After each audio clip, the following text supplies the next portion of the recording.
world's tallest statue, with a height of 182 meters, located in the state of Gujarat, India. The Statue of Unity overlooks the vast surrounds and the river basin of the Narmada River and the sprawling Sardar Sarovar Dam.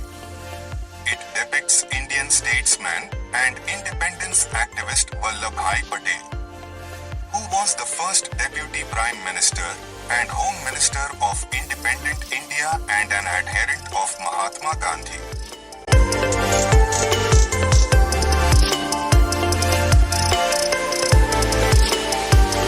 Patel was highly respected for his leadership in uniting 562 princely states of India with a major part of the former British Raj to form the single Union of India.